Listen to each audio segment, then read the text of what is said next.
Product A of the following sequence of reaction is, देखिए ethyl benzene दे दिया है और इथाइल बेंजीन को कहा है कि ये नंबर ऑफ जो रिएजेंट्स हैं इनके साथ रिएक्शन करें। सिंपल क्वेश्चन है लेकिन आपको बेसिक चीजें पता होनी चाहिए। इथाइल बेंजीन क्या हो गया आपका, ये इसकी इससे रिएक्शन कराई पहले।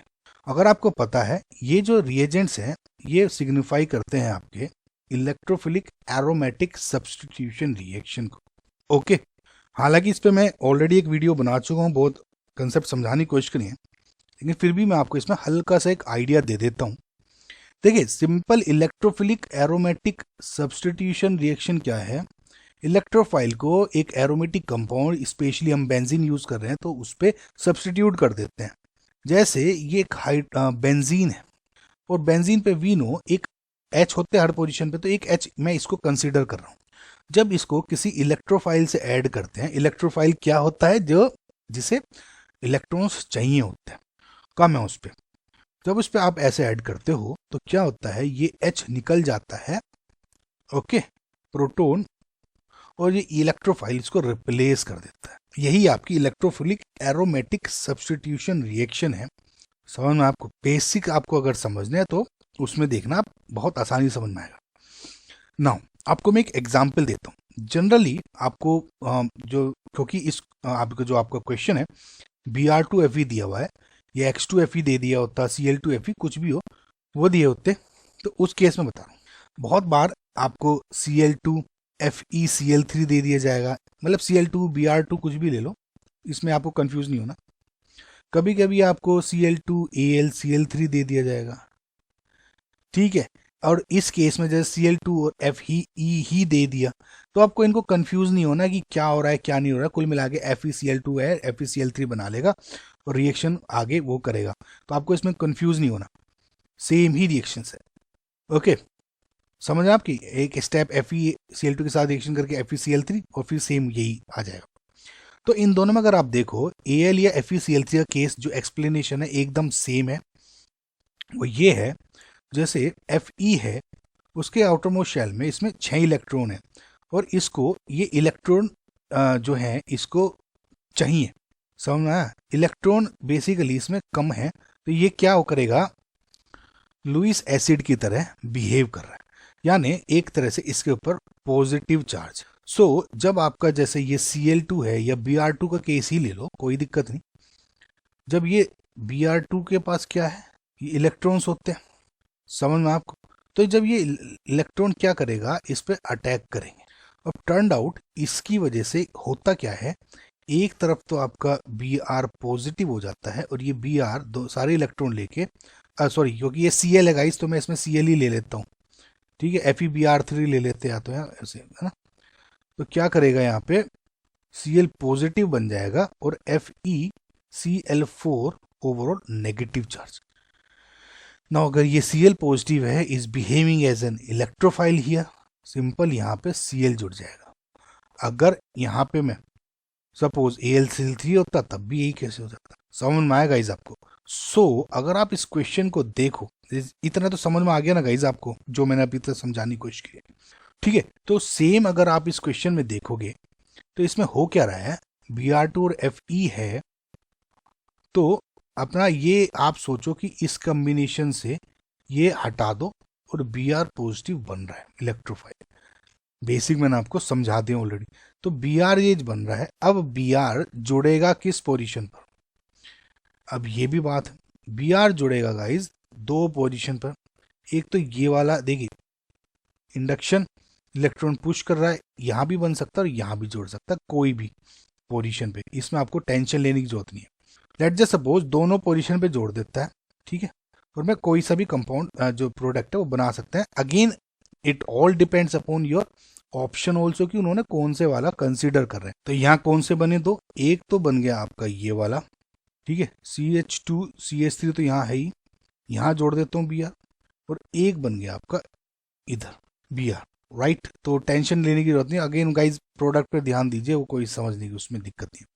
अब इन्होंने कहा है following reaction is ethyl benzene. अब Cl2 हीट करिए, Cl2 के साथ कोई लुईस एसिड नहीं है, हीट कर रहे हैं, तो अगेन ये सेम क्या हो गया, फ्री रेडिकल मैकेनिज्म, जैसे CH4 है या कोई एल्केन है, इसकी आप Cl2 या वेरी हाई हीट या H न्यू के साथ रिएक्शन करते हो, CH3Cl बन जाता है। और ये क्या है, क्लोरीनेशन या हेलोजिनेशन, फ्री रेडिकल मैकेनिज्म है। तो इसमें क्या होगा भाई, बेंजीन से तो कहीं नहीं तोड़ेगा, सिर्फ एक ये कंपाउंड है यहाँ से जोड़ेगा। Now it goes through a free radical mechanism. कैसे, जो CH3 ये H है, यहाँ एक ये जुड़ जाता है, एक ये जुड़ जाता है, पता है आपको, और Cl है, ये टूट जाता है, समझ आया। तो CH3 ये फ्री रेडिकल होता है और एक ये फ्री रेडिकल है, ये दोनों जुड़ के CH3Cl जोड़ देते हैं, पता है आपको। तो इसका मतलब फ्री रेडिकल की जो पहले तो यहाँ बनेगा।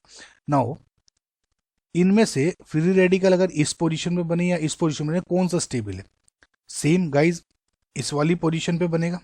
नाउ इस पोजीशन पे क्यों बना, इस पे क्यों नहीं बना, वो इसलिए गाइज क्योंकि यहाँ पे बेंजीन है। बेंजीन विल क्या करेगा, इसका जो इलेक्ट्रॉन है, डेंसिटी है, उसको कम करने की कोशिश करेगा, and that is why we chose this benzylic position, है ना। इस पर कंफ्यूज नहीं होना कि जनरली हम तो सर इसे लेना चाहिए था, इसे लेना चाहिए था, कुछ टेंशन नहीं लेना। सिंपल यहाँ बनना, तो यहाँ स्टेबल है, तो यहाँ Cl जो जुड़ेगा आपका इस बार यहाँ पे जुड़ जाएगा, Cl डॉट।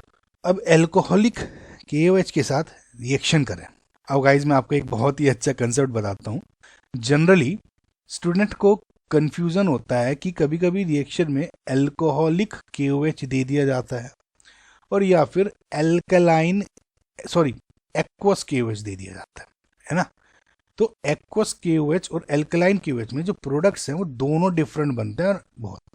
एल्कोहलिक KOH और एक्वस, एल्कोहलिक KOH में बेसिकली एलिमिनेशन रिएक्शन फॉलो होती है और एक्वस में basically nucleophilic substitution reaction follow होती है, हैंस दोनों कंप्लीट डिफरेंट प्रोडक्ट। पहले आपको रिएक्शन बताता हूँ, फिर एक ट्रिक बता देता हूँ कि आपको इसको कैसे याद कर सकते हो। एक बेसिकली कंसेप्ट है, छोटा सा लाइनर, वन लाइनर। देखिए जैसे आपको ये दे दिया कंपाउंड, CH2H लिख लिया और यहाँ CH2Cl लिख लो, ठीक है। सेम इसमें CH2H एंड CH2Cl। आप ये मत कंफ्यूज मत हो कि बैक एंड से H लेगा, और मैंने स्टीरियो स्पेसिफिसिटी नहीं बताई, सिर्फ H और Cl को अलग करने के लिए बताया। हालांकि न्यूक्लियोफिलिक सब्स्टिट्यूशन में इस तरह नहीं है ना, आप इस तरह सोचे, ये वाला इस तरह से मैंने आपको समझाने की कोशिश करी। आप कभी कह दें कि भैया H इधर ले लिया, H उधर ले लिया। तो अब एलिमिनेशन में क्या होगा एल्कोहलिक KOH के केस में, कि ये H निकलेगा, ये दो इलेक्ट्रॉन है यहाँ सब्स्टिट्यूट होंगे, यहाँ घुसेंगे, और ये जो है ये बॉन्ड टूट जाएगा, ठीक है। तो H पॉजिटिव और Cl नेगेटिव मिलके HCl बना लेंगे और CH2 यहाँ डबल बॉन्ड बन गया, एल्कीन।